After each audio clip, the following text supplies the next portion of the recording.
Hello and welcome to another episode of Pakistonomy. My name is Uzair, and this is our first episode of 2025. So, a belated Happy New Year to all of you who tune in.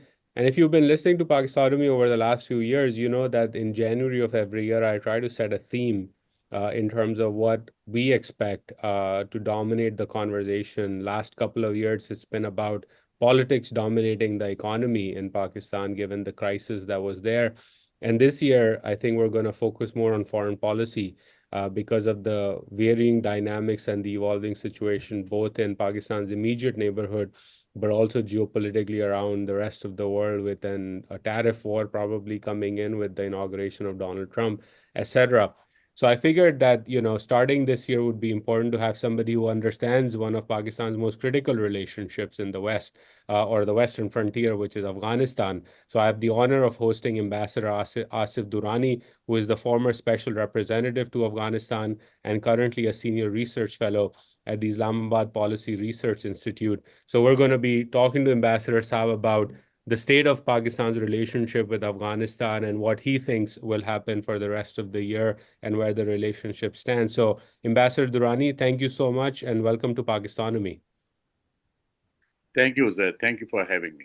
I want to And look begin forward with to having me. an article you wrote recently, and I'll link it to the description for the audience if they want to read the whole piece. It's titled Choose Between Pakistan or TTP. And in that, one line stood out to me, and I want to begin there. You write, quote, there are many factors not favorable to smooth relations with the Afghan interim government, requiring the government of Pakistan to revisit the entire gamut of its relations with the Taliban regime. That stood out to me, given that Pakistan has historically made a big bet on the Afghan Taliban, and now in recent weeks and months, that relationship has soured. I want to begin this conversation maybe by hearing from you on where you see or what you see as the state of the Pakistan relationship with the Afghan interim government and why things have changed or worsened so drastically in this relationship. I don't think that things have worsened to an extent that we can call it a crisis. It's not a crisis situation. Yes, there are irritants, and the major irritant is TTP's presence in Afghanistan, taking shelter, and then misusing Afghan soil by attacking Pakistani border posts and targeting our security forces and other officials. So this is, you can say, is a big irritant. But in any case, it is a red line also for Pakistan because the one interim government, till the time they were fighting American-led net forces, they considered them as occupational forces, so they fought. And whatever they did, they attacked, they killed the people, they had no liability, they had no responsibility. But once they are in the government, they occupy Kabul and rest of the country, then they are responsible for everything, including securing Afghanistan's borders and not allowing Afghanistan's soil to be used against other countries, including Pakistan. So these are the returns, and then you talk about this in 2025, how what is going to be the outlook in the current situation. I think this is the major irritant. Till the time it is resolved, it is going to continue like that. Yes. So on that note, right, Ambassador Saab, we saw obviously in the recent past Pakistan conduct airstrikes into Afghanistan. And since then, the Taliban have also issued some strong statements about the state of the border, etc. And just hours ago, as we speak, 16 people from Pakistan Atomic Energy have been kidnapped by the TTP, again, possibly in retaliation to the airstrikes that Pakistan conducted. For those of us on the audience who don't follow the bilateral relationship as perhaps as closely as you Yes. do, can you just help us understand the current state of the relationship with the Afghan interim government? And why is it that the Taliban or the Afghan Taliban or the Afghan interim government has so far refused to take any robust actions against Tehrik-e-Taliban safe havens in Afghan soil? My understanding about the airstrikes is that this strike was against the TTP camp on Afghan soil. It was not against the Afghan people. So none of the Afghans have been killed. We should make a distinction about that. And then one authorities have been denying the presence of TTP cadres, but at the same time they wanted to mediate between Pakistan and the TTP guys. I don't know from where and how they are going to mediate if those TTP guys are not on the Afghan side. So for Pakistan, it is a source of concern that Afghan soil is being misused. Earlier, when before the arrival of the Taliban in Kabul, it was during Ashraf Ghani's time or Karzai's time, Afghan soil was misused. Again, these TTP guys were misusing that. So this is something which, and at that point of time, India was misusing, in fact, using these TTP guys against Pakistan. They are still financing TTP people.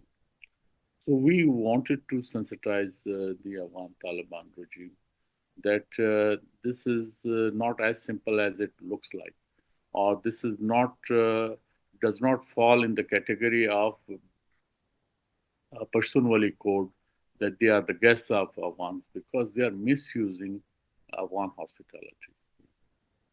Okay, that's interesting. And so related to that, you mentioned India. Obviously, since those airstrikes, we've seen DGISI from the Pakistani side go to Tajikistan. So some speculation that perhaps Pakistan is trying to engage with the Tajiks and also remnants of the resistance forces in Afghanistan to do something about the Taliban challenge. And on the flip side, you saw in the UAE, the Indian delegation meeting Afghan Taliban as well. How do you see those diplomatic exchanges on the Tajik side by the Pakistanis and then by the Indians on the Afghan Taliban side? Well, I think the DGISI's visit was a routine, and that picture was not released by Pakistan, but the Tajikistan government. And then it is just not Tajikistan; he has visited other countries of the region as well, but it is being highlighted. As far as Dubai, when one Trump government's foreign ministers meeting with the Indian foreign secretary, well, both are a sovereign state. They have decided to meet. So rather than meeting in Kabul, Indian foreign secretary chose Dubai as a neutral ground to meet in with Mr. Mutaki. As I said, they are sovereign state. They want to have relationship. That is not a concern. But unless Afghan soil is used against Pakistan or India uses Afghan soil or through Afghan proxies, then that would be a matter of concern. Yes. Got it. Going back a bit, right, in terms of what I would love to get a sense from you, is the internal dynamics at play in Afghanistan. You wrote about this in your piece as well, and I would love for you to sort of elaborate on that in this conversation. Are the different sort of groupings within the Afghan interim government between Kandahar and Kabul, for example, and where support for the TTP lies, overtly or covertly within the system? Can you just help us understand your reading of the situation in terms of what's Kandahar's role, what's Kabul's role, where do the Haqqani stand on the TTP, and how these groupings are impacting the ability of the TTP to use Afghan soil and attack Pakistan? By and large, at the governmental level, it is the interim government which is behind TTP.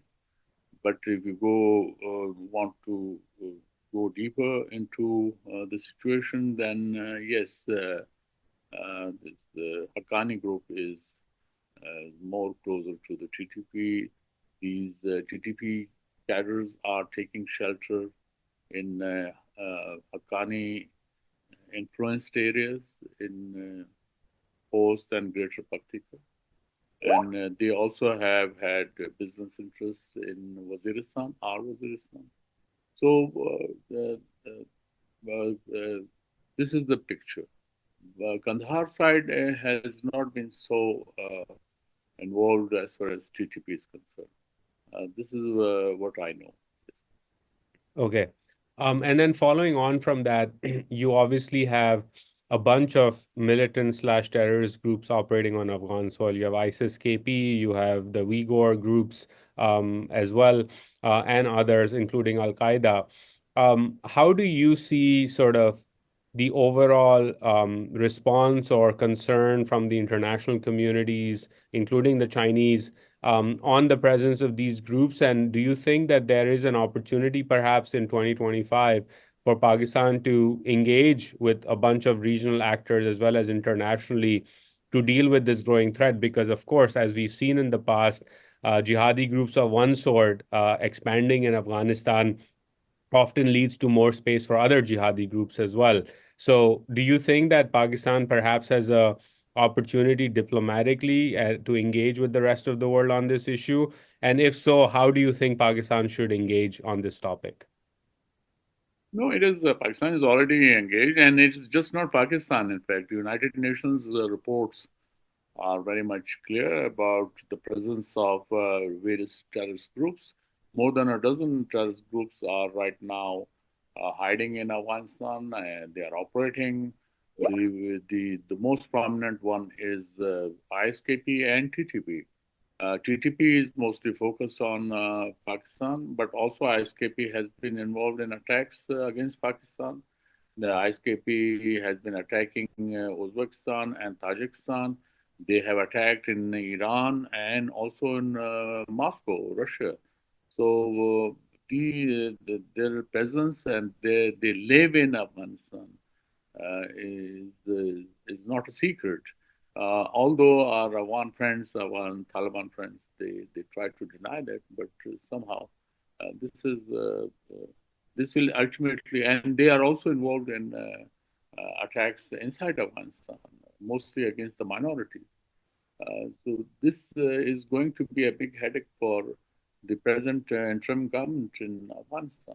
So I think they'll have to realize that uh, they have to behave in a responsible manner. Yes. Got it. I want to switch our focus now to sort of internally in Pakistan and the domestic situation. Given that in the past, Pakistan has had large scale military operations on a daily basis right now, there are intelligence based operations ongoing across Khyber Pakhtunkhwa in particular against the TTP. But we've seen that the ingress has grown, or at least the capability of the TTP to carry out attacks continues to exist within Pakistan and Khyber Pakhtunkhwa. On the flip side, we've seen, there's a fatigue of sorts set in among the people of Khyber Pakhtunkhwa, particularly the former tribal areas, in terms of what to do about this threat. How do you see sort of Pakistan's ability to deal with the TTP threat on its own soil, given the various dynamics at play in Khyber Pakhtunkhwa right now?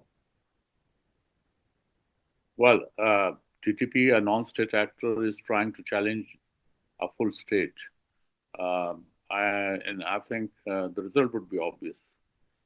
State will ultimately prevail. Yes, right now they are posing problems. Yes, the surprise element is there in their attacks. So they do that, but at the same time, the government forces they are after them, and right now the TTP does not have any governing spaces, so they are running for life. That is also a fact. And uh, and another major important phenomenon which we should not ignore is that TTP does not enjoy popular support in the KP province. They are considered as terrorists, and they are terrorists. They are internationally declared as terrorists. So these are the facts, and then which is why we keep on telling the Afghan interim government people that you are actually nurturing these terrorists in the name of hospitality. This is a misuse of hospitality. But at the same time, within our own borders, those TTP cells which are operating clandestinely, I think our DGISPR had given a very detailed report about during the 2024, over 7,000 operations took place, almost 200 operations per day, more than that. So these are the state is not sitting idle, or they are not giving any relaxation or laxity. They are not complacent. So TTP will have to ultimately give in. The reason is that you cannot fight against the state. Yeah, that's it. It's always the case, right, with states sort of and the longevity of a conflict. But in conclusion, my last question to you would be like, where do you see this going? Because, in an event, let's say Pakistan mounts an offensive against TTP on its own soil, as we've discussed and as you've written, there are safe havens on Afghan soil. I wanted to get from you your perspective of what are the tools at Pakistan's disposal in the environment which currently exists, where the Taliban or the Afghan interim government refuse to do the needful against the TTP safe havens on Afghan soil. Do you anticipate an escalation in terms of more airstrikes by the Pakistanis? There's been some talk of a buffer zone, something like what Turkey has done in Syria, as a potential option as well. Talks about the Wakhan corridor and other movements within that corridor. What are the tools do you think Pakistan has at its disposal in the event if we say that the AIG refuses to do the necessary thing to control the TTP on its soil? Well, we treat uh, Afghanistan as a sovereign state. I think Pakistan should be dealing that country as a sovereign state. And then let me also disabuse this rumor about Wakhan and all that. That's nonsensical. I don't know. And there are certain vested interests which are flaring up this, and then some Afghan media are running with that news, and also there are some people in Pakistan.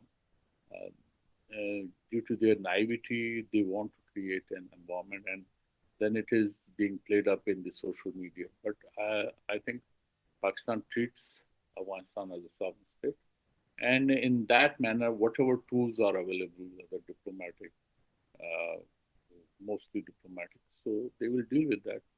Those are there, and as I said in the beginning, that it is an irritant, but it is not. I don't think that it will lead us to a situation where we we have to be, you know, it's not an God forbid a war-like situation or something. No, it is an irritant, and I think efforts are being made to address those irritants. Yes, sometimes it will blow hot, blow cold, but that doesn't mean that both sides would not realize the responsibility. So, but from Pakistan perspective, I think they'll be dealt with responsibly, and knowing full well about the limitations of the Afghan Trump government authority. All right. Thank you for your time, Ambassador Durrani. Those are all the questions I had. It was wonderful talking to you. And for the audience, I've left a link to your wonderful piece, which is a must read for people to understand more about your perspective and where the irritants are. And as always, appreciate the insights that you offer. So thank you so much for your time. Thank you for having me.